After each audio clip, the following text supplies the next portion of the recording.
Hey everyone, we are back with another Mini Z video and a small race update. We had another race last night at our venue.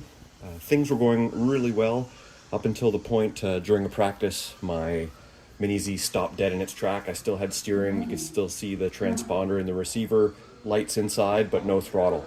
I almost immediately knew what was wrong as I'd read about it in the Facebook groups and on Reddit, and sure enough, the motor lead on the stock motor broke off at the controller board, I guess is what you call it. So that came off, and unfortunately no one else in the crew had any soldering tools. So I thought I was out of luck for the rest of the night. We had only just done some practice, so it could have been a short night. But fortunately, one of the other folks from the crew, thanks to Josh, actually had an extra motor in his packup, and it happens to be the Kyosho high-speed motor. It's the brushed version, so just a slightly upgraded version from stock. So I threw that in, and I was back up and running, and very, very pleased with its performance over stock. So fortunately, we were able to continue for the evening, and it ended up being quite successful. I ended up with first place in the box stock category, and I'm allowed to participate in that because our rules state that you just have to remain brushed. So since this is the upgraded brushed Kyosho motor, it's permissible in the class that we run at our local club.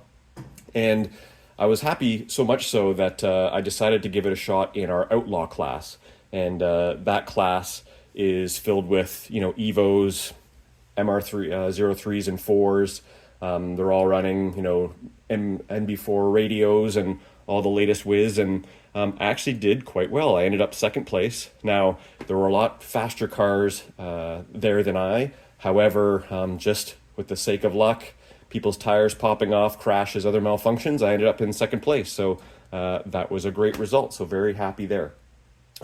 What I did notice near the end of the evening is that I was getting a significant amount of understeer, and I was just getting kind of sloppy with my driving.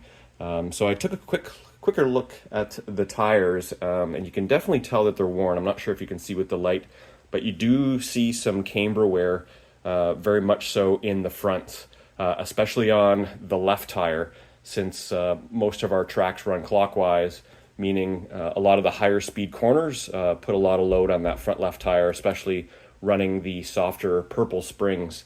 So I think my tires are definitely starting to wear on the front, and that would be why I was experiencing a lot of understeer. And also overall, the car was pretty squirrely, and looking at the back as well, I'm starting to see quite a bit of wear. And interestingly enough, I'm not sure if you can see, but on these tires in particular, let me find it here, not on this one, there's a small little pinhole where you can actually see, maybe it's better on the back, where you can actually see, there it is, you can see through the foam and actually see like the rubber lining underneath the foam material of the tire. There we go. So I'm wondering if that's some kind of like wear bar or wear indicator. I wonder if maybe folks who know more than I do leave a message in the comments. I'm inclined to think it's some kind of wear indicator where if you can see through that hole, that means it's time to change the tires. This is the brand of tires that I'm running, the Super Soft DS. So it's probably meaning I need a new pair of tires. So I'll be looking for those at the local hobby shop this week. So anyway, overall, very happy. First place in box stock and second place in the modified or open class or unlimited class. So thanks very much for watching, and I'll talk to you soon.